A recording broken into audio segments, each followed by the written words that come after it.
नमस्कार, जय हिंद प्यारे साथियों। मैं आलोक आप लोगों का स्वागत करता हूं आज के सेशन में।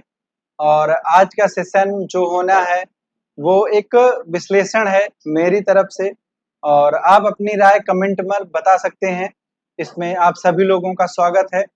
तो जो बात करेंगे आज यूपीएससी के जो 3 स्टूडेंट्स हैं, राव आईएएस स्टडी सर्कल पे बेसमेंट में वो पढ़ाई कर रहे थे। नाले का पानी उफान मारता है, ओवरफ्लो होता है। फिर जो फुटेज आप लोगों ने देखी होगी उसमें से एक एसयूवी कार जो है वो तेजी से गुजरती है, जिससे पानी का जो फ्लो है वो एक बार और तेज होता है, जिससे जो दरवाजा है, जो बेसमेंट का गेट था, वो क्या है टूट जाता है और पानी अचानक से भर जाता है बेसमेंट में। कहा जा रहा है कि 2 से 3 मिनट के अंदर पूरा जो बेसमेंट था वो भर गया था। तो कुछ छात्र अपनी जान बचाने में कामयाब हो गए थे, उनकी किस्मत अच्छी थी। दुर्भाग्यवश कुछ छात्र ऐसे थे जो वहां पर फंस गए और उनकी मृत्यु हो गई दम घुटने से। एक जो अब मैंने कुछ मीडिया हाउसेस के आर्टिकल्स पढ़े, उसमें एक बच्चा है, एक छात्र है, हम ही लोगों में से हैं वो भी। उन्होंने अपनी माँ से बात की थी कुछ देर पहले और बोला था कि मैं लाइब्रेरी में पढ़ रहा हूँ, 12 बजे तक घर जाऊंगा तो फोन करूंगा। ठीक है। तो ऐसी जो चीजें हैं जो घटित होती हैं, ये कुछ नाकामयाबियों को बहुत ही ज्यादा उजागर करती हैं। ठीक है। कुछ जो दिग्गज खिलाड़ी हैं इस क्षेत्र में, आप लोगों ने बहुत लोगों का नाम सुना होगा। ठीक है। दृष्टि आईएएस का नाम सुना होगा, विजन आईएएस का नाम सुना होगा। मेरा छोटा चैनल है, मैं खुल के नाम ले रहा हूं, मुझे किसी की पहली बात तो डर नहीं है, दूसरा जो होगा देखा जाएगा। ठीक ठीक है। और राव आईएएस में हादसा ही होता है। एग्जामपुर है, आप लोगों ने उसका भी नाम सुना होगा। विजन आईएएस का नाम सुना होगा आप लोगों ने, ध्येय आईएएस का नाम सुना होगा, नीतू मैडम के केडी कैंपस का नाम सुना होगा, खान सर के खान ग्लोबल स्टडीज का नाम आप लोगों ने सुना होगा, अनअकैडमी का नाम भी आप लोगों ने सुना होगा, इंजीनियर्स अड्डा का आप लोगों ने नाम सुना होगा। ये जो बड़े बड़े नाम मैं आपको बता रहा हूं, इन सब की कोचिंग पर, इन सब के इंस्टीट्यूट्स पर 1 से 2 दिन के अंदर एमसीडी के द्वारा ताला मार दिया गया। ठीक है। अब यहां पर हम बात करने वाले हैं कि क्या आप इन स्टडी या फिर इन कोचिंग संस्थानों के लिए सच में स्टूडेंट हैं या फिर सिर्फ बिजनेस है। ठीक है। तो आप लोगों ने देखा होगा कि बहुत सारे मामलों पर बोलने वाले जो आपके टीचर्स हैं, ठीक है, खान सर हो गए, ओझा सर हो गए, विकास दिव्यकीर्ति सर हो गए, और भी बहुत सारे टीचर्स हैं। ठीक है। एग्जामपुर के विवेक सर हो गए। ये लोग स्टूडेंट्स का सोशल मीडिया पर वैसे भी जब बात किसी और के अगेंस्ट होती है तो बहुत साथ देते हैं, नो डाउट सपोर्ट करते हैं स्टूडेंट्स का, अच्छी बात है। ठीक है। यहां पर आप लोगों ने इन आर्टिकल्स को देखा होगा। ठीक है। कोचिंग सेंटर के बेसमेंट में जिम्मेदार कौन, ठीक है, या फिर हादसा या सिस्टम प्रायोजित हत्या, या फिर जल्दी एक्शन लीजिए। 3 बार यूपीएससी एस्पिरेंट ने क्या की थी, गुहार लगाई थी। ठीक है। तो ये सारे आर्टिकल्स आप लोगों ने बच्चा देखे होंगे और पढ़े भी होंगे, आप लोगों ने वीडियो फुटेजेस भी देखे होंगे, वहां पर भी चीजें जो है वो निकलकर कुछ सामने आई थी। ठीक है। तो चलिए, ये तो बात हो गई आर्टिकल की। एक बार घटना क्या थी उसके बारे में थोड़ा सा मैं आपको अगर बताऊं, जो लोग नहीं जानते हैं, तो दिल्ली के वारेन यानी कि ओल्ड राजेंद्र नगर में 3 यूपीएससी एस्पिरेंट थे जो लाइब्रेरी में डूबकर इनकी डेथ हो जाती है। 5 दिन पहले क्या हुआ, 22 जुलाई को जल भराव की वजह से ही एक वायर लटक रहा था जिसमें एक छात्र जो है वो चपेट में आ जाता है और उसकी भी डेथ हो जाती है। तो ये उदासीनता चाहे एमसीडी की कहिए, चाहे कोचिंग संस्थान की कहिए, या फिर जो कोचिंग संस्थान के मालिक हैं, सीधे सीधे आप उनको बोल सकते हैं। ठीक है।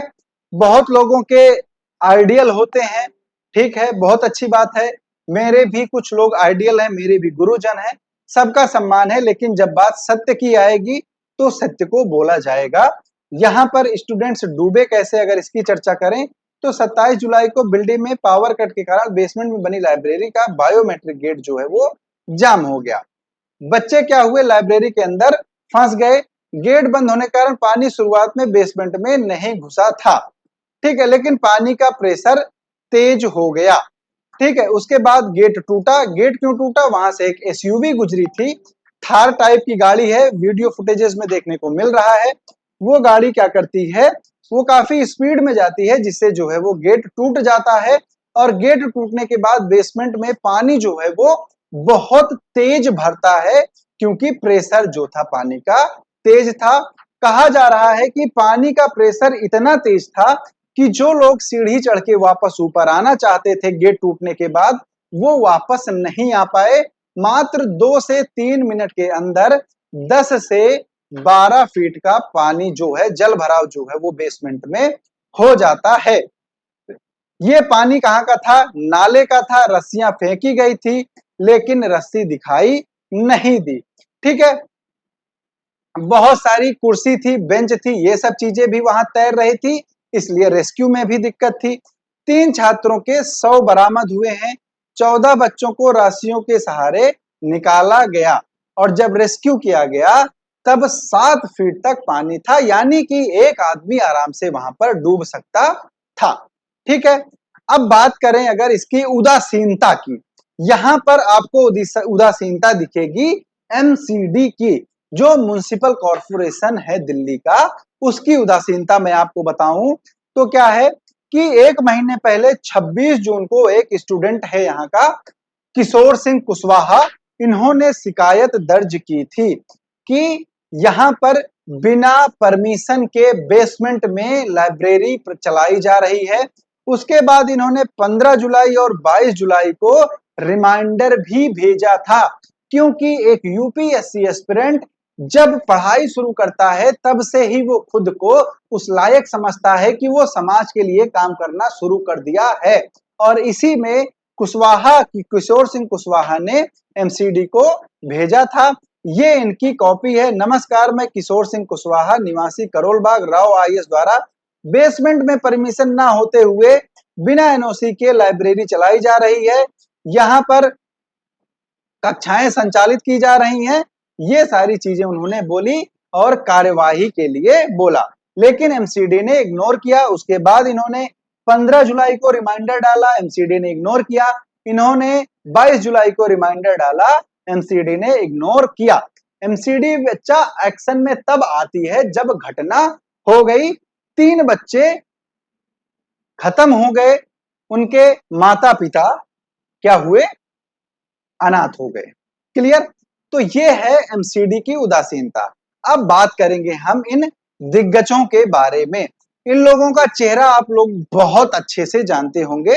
इसमें कुछ चेहरे और हैं, जैसे केडी कैंपस की नीतू सिंह मैम हो जाती हैं, एग्जामपुर के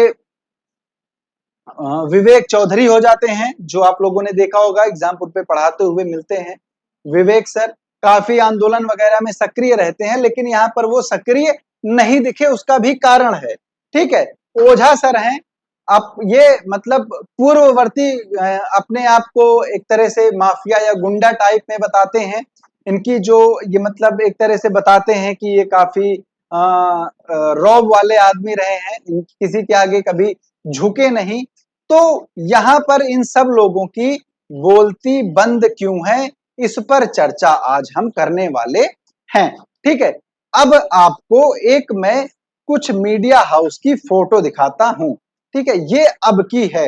नेहरू विहार में दृष्टि आईएएस कोचिंग को एमसीडी ने किया सील, बेसमेंट में चल रही थी क्लास। यहां पर आप देख सकते हैं ये कोचिंग सील की जा रही है, बेसमेंट में प्रॉपर क्लासेस चलाई जा रही थी। फिर है विकास दिव्य कीर्ति की कोचिंग पर भी प्रशासन ने लिया एक्शन, ठीक है। 3 मौतों के बाद जागी एमसीडी, कोचिंग संचालकों की खैर नहीं, तहखाने की संस्थाएं होंगी सील। तो भाई साहब, आपके अब जागने पर क्या मतलब, जब किसी का परिवार आपने उजाड़ दिया है अपनी उदासीनता के चलते हुए। क्यों? क्योंकि अगर खुल के कहें तो आप लोग पैसा लेते होंगे, सिंपल सी बात है, ठीक है। फिर उसके बाद अब कुछ लिस्ट आई है, इसमें बहुत ही दिग्गज जो नाम है वो आप लोगों ने सुने होंगे, ठीक है।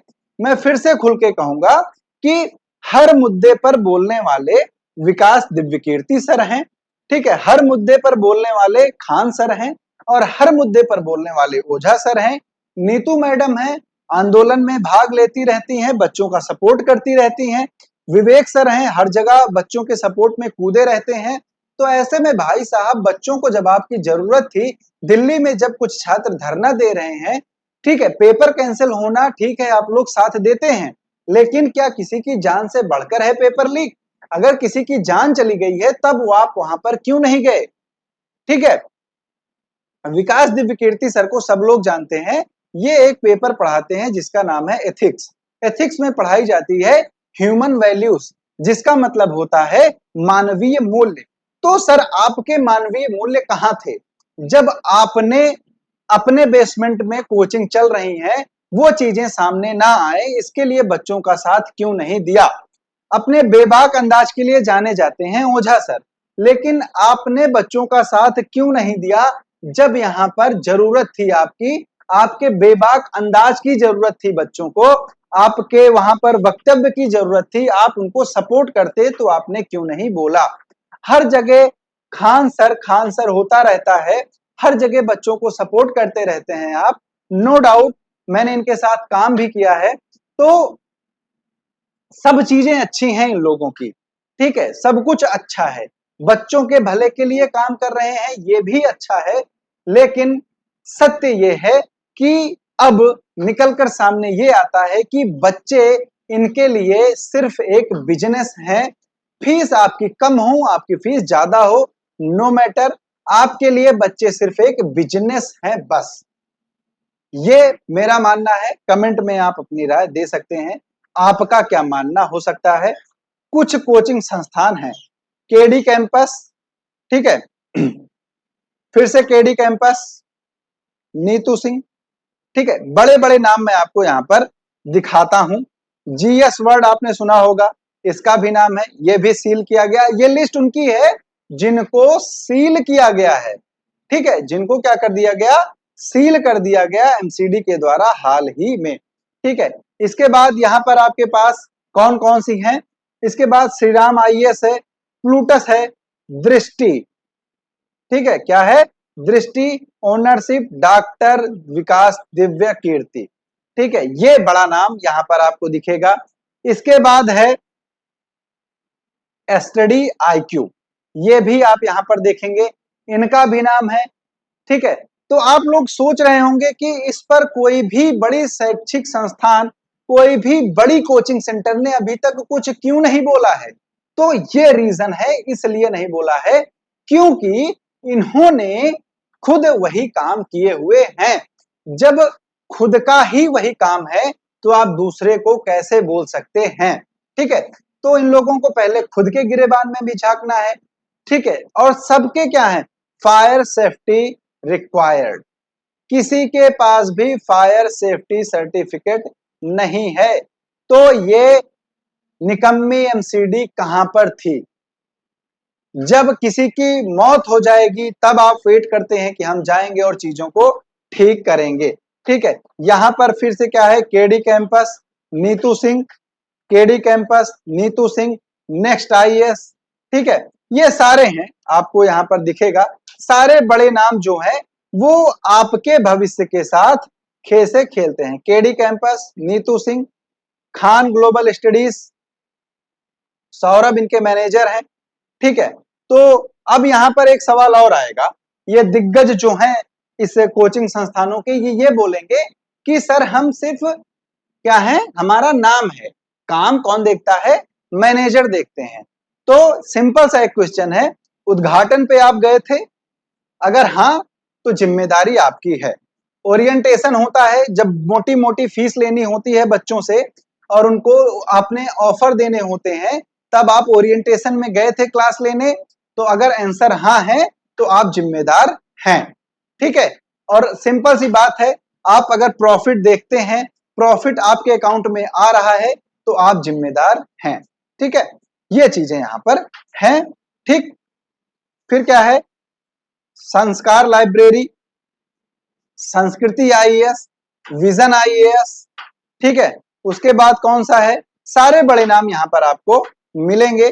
ठीक, एग्जामपुर क्लासेस ये भी यहाँ पर है। इजी क्लासेस आप लोगों ने सुना होगा, ये भी है। एडुटेरिया ऑनलाइन से ऑफलाइन में आए हैं, इनका भी यहाँ पर नाम है। ये सारे क्या है, देखिए यहाँ पर सबका है fire safety certificate required. Fire safety certificate required मतलब कहीं पर भी दुर्घटना होती है बच्चे तो आपको मरना ही है। फिर लास्ट में एक बड़ा नाम सामने है, दृष्टि आईएएस कोचिंग सेंटर। यहां पर इनके देखिए tower 1, tower 2, tower 3 and third floor, tower 1, tower 2, इतने में भी क्या है, बेसमेंट दृष्टि IAS hall number 1 to 7 and hall number 9, 10, ground floor shops, ये सारा क्या है, सब पर फायर सेफ्टी रिक्वायरमेंट है। तो ऐसे में सवाल ये उठता है कि क्या बच्चे सिर्फ बिजनेस हैं? कोई माँ बाप अपने बच्चे को सिर्फ पढ़ने के लिए नहीं भेजता है, वो आपकी जिम्मेदारी है कि आप उसकी सुरक्षा करें।